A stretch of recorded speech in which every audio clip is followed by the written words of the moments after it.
दिलचस्पी है कि नहीं? क्रिकेट में तो बहुत खेलते थे सर जी, पहले से खेलते थे। अभी भी खेलने का मौका तो नहीं मिलता जिम्मेदारी की वजह से, लेकिन देखना तो बहुत ही पसंद है। लाइव मैचेस अगर होए चालू हो गए तो फिर खाने की भी आपको सुध नहीं रहे, मेरे को सुध नहीं रहती। इतना शौक है मेरे को क्रिकेट का जी सर जी जी। जी, बहुत बहुत हाँ, बधाई आप। बहुत बहुत शौक है। पहले तो खेलते थे, जब तक शादी नहीं हुई थी तब तक बहुत खेलते थे।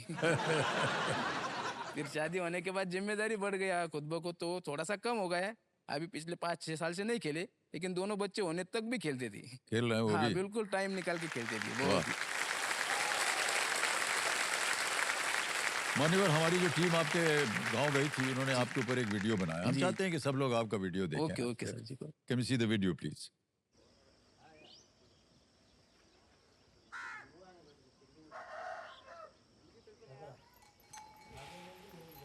गांव की लाइफ मुझे शहर की लाइफ से बहुत ही अच्छी लगती है। मैं गांव में ही पैदा हूँ, गांव में ही पला बड़ा हूँ। पूरा मेरा जो संबंध है गांव के साथ है, तो उसकी वजह से गांव में से छूटता नहीं। अभी मेरा खुद का 3 एकड़ जमीन है, उसमें मैं कपास, तुअर ऐसी फसलें उगाता हूँ। और फिर अपने एक रिश्तेदार के वहाँ पे 4 एकड़ में वानर की खेती की वाली कॉन्ट्रैक्ट फार्मिंग करके रहती है, वो की वाली है। अनार के खेती का वो देखते और घर के खेती का मैं देखती है। अगर कुछ हो तो साथ में ही कर लेते। परत पाऊस सांगितलेला आहे। और फिर अपने खेत में का काम खत्म हो गया तो फिर किसी के यहाँ पे मजदूरी के लिए चले जाते हैं, फिर मजदूरी से भी कुछ घर चल जाता है। कसं राहतं आहे की नाही? इधर तो मेहनत तो करनी पड़ती है, बारिश हुई तो काम नहीं लगता। फिर जितने 2-3 दिन काम हुआ तो उतने से ही गुजारा करना पड़ता है। मेरे 2 बेटे, उनको जरा थोड़े बड़े बड़े शौक है, वो क्रिकेटर ही बनना चाहते हैं दोनों ही। गांव में वो ऐसी सुविधा नहीं है करके उसको सिटी में वो रखा है, रोटियां खिलाने के लिए माता जी को वहाँ पे रूम करके उनके पास रखा है।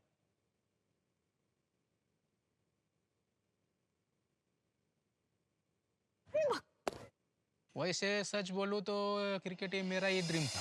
पाणी फोडले खुद अगर मैं खेल पाता तो बहुत सा बड़ा मेरे को मन को संतुष्टि मिलती, लेकिन अब वो नहीं खेल पाता हूँ तो बच्चे खेल रहे हैं और हेलमेट पैड लगा के। उनको क्रिकेट खेलना बहुत पसंद था। उनके मम्मी पापा नहीं चाहते थे कि वो क्रिकेट खेले। उनकी इच्छा है, मैंने जो नहीं किया वो बच्चे करे। असं इथून हे जो झालं ना, क्रिकेटर बनने ते का हात सपना असा- पापा का था, असा- वो किसी कारणों की वजह से पूरा नहीं हुआ। और अब हमें जो पापा कष्ट करके यहाँ पर भेजे हैं, हम चाहेंगे कि अच्छा क्रिकेटर बने और उनके सपने को पूरा करें, ताकि उनको भी ऐसा लगे कि मैं ही क्रिकेटर बना हूँ।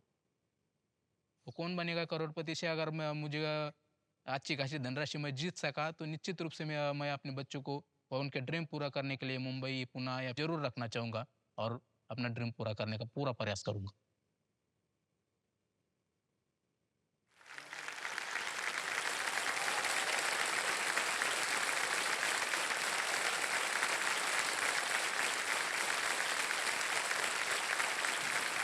स्नेहल जी, एक छोटा सा वीडियो हमारी टीम ने बनाया था आपके ऊपर, हम चाहेंगे कि सब लोग उसे देखें। Can we see the video please, computer जी?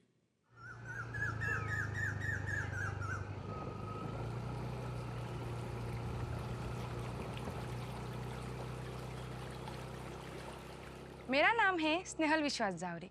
मेरी उम्र है 25 साल। मैं अंजनगांव बारी में रहती हूँ और फिलहाल मैं मौदा तहसील अंतर्गत ग्राम महसूल अधिकारी पद पर यानी के पटवारी पद पर कार्यरत हूँ। मेरे अंतर्गत 3 गांव आते हैं, निमखेड़ा, बार्शी और हिंगना। जैसे जिले में जिलाधिकारी होते हैं, तालुका स्तर पर तहसीलदार होते हैं, वैसे ग्राम स्तर पर यह पद है, जिससे कि हम तीनों गाँव के समस्याओं का निराकरण करते हैं। बड़ा अच्छा लगता है जब गांव में जाती हूँ, बच्चे घेर लेते हैं, महिलाएं रहती है, बूढ़ी महिलाएं रहती है, वो बोलती है बेटिया मेरी पेंशन नहीं आई, बिटिया हमारे खेत में जाने के लिए कोई रास्ता रोक रहा है, कोई हल हो तो बताओ। तो मैं प्रयास करती हूँ कि जल्द से जल्द उनकी वो समस्या का निराकरण करूँ। तो वो आशीर्वाद देते हैं, ब्लेसिंग्स देते हैं, तो एक अलग ही खुशी मिलती है सर उस चीज से। यहाँ तक पहुँचना इतना आसान तो नहीं था। विपरीत परिस्थितियाँ, कठिनाइयाँ, संघर्ष, घर में हालात ऐसे थे कि 2 टाइम की रोटी भी ढंग से मिल जाए तो बहुत थे। उस टाइम मम्मी ने कर्जा निकाल हमें पढ़ाया लिखाया। एक टाइम का खाना नहीं बनता था सर, बट स्कूल की फीस मम्मी भर लेती थी। आज हम पढ़ेंगे ओ मेरी गोरा। कहते हैं ना, जहाँ चाह है वहाँ राह है। मैं अपने बेटियों को ज्यादा कुछ दे नहीं पाई। लोग बोलते थे कि सोना इकट्ठा करो, पैसा इकट्ठा करो, बेटी की शादियां है, बेटी को पढ़ाकर क्या करेगी, वो तो अपने ससुराल चली जाएगी, आपको कोई दिक्कत सहारा नहीं होगा आपका, आपको क्या फायदा क्या है आपको बेटियों को पढ़ाने का। मैंने बोला मैं अपने बेटियों का सहारा बनूंगी, उनको पढ़ाऊंगी और सब लोगों के कहूंगी कि बेटियों को अपने अच्छे से पढ़ाओ, बेटी बचाओ बेटी पढ़ाओ। आज का दिन तेरा कैसा गया? मेरी माँ कहती थी मेरी बेटी ही असली सोना है। उनके एक विश्वास से मेरी पूरी जिंदगी बदल दी।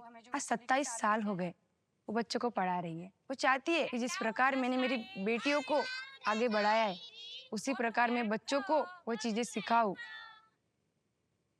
मम्मी ने जो उनके लिए सपना देखा था कि वे अपने पैरों पे खड़ी हो जाए, नहीं हो सका पूरा। उनका सपना मैं पूरा करना चाहती हूँ। उन्होंने जो जो देखा था वो सभी चीजें मैं उन्हें देना चाहती हूँ।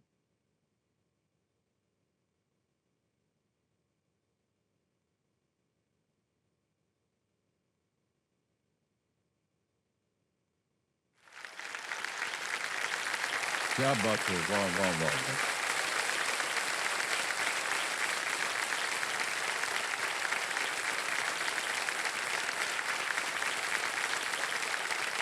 मम्मी को मैं कहना चाहती हूँ कि माँ तेरे आंसुओं के बूंद को मैं मोती सा चमकाऊंगी माँ। वाह वाह।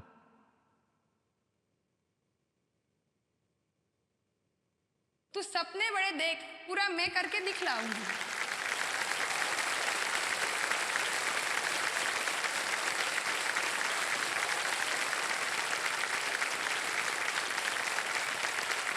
वाह वाह, क्या बात।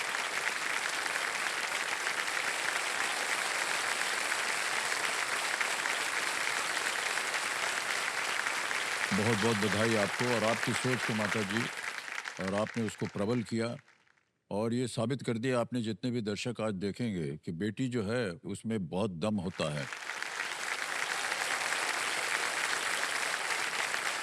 अच्छा, ये पूछ रहे हैं हम आपसे स्नेहल जी, आपके पिताश्री क्या करते हैं? सर पिताजी सर ईट भट्टी पे काम करते हैं। जिस गांव से मैं आई हूँ इस गांव में सर रोटी कपड़ा और मकान, इसके अलावा भी कोई जरूरतें हैं उन लोगों को नहीं समझता।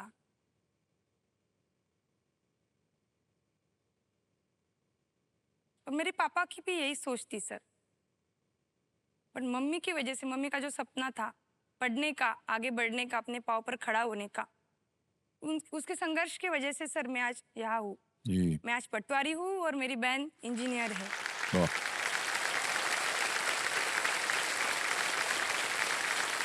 हमारे से ज्यादा लोगों को ही चिंता थी कि इसके पापा ऐसे सोच के कुछ व्यसन थे उनको, तो तू अकेली है, घर का पूरा बोझ, दो दो लड़कियां है। और मेरे को डोमिनेट करते थे सर कुछ कुछ लोग कि सावली है और ठीक है पढ़ी लिखी है, अगर उसको लगना होगा, मतलब होशियार है, तो शादी कर ले, बाद में वो लगा लेगा पैसा जिससे तू उनकी शादी कराएंगी।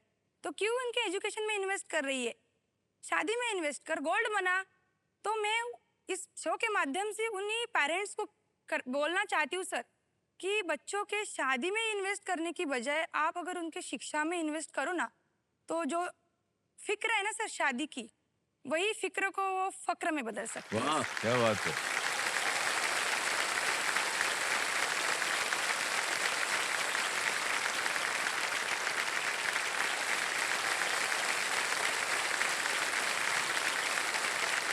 माता जी आपको प्रणाम करता हूँ।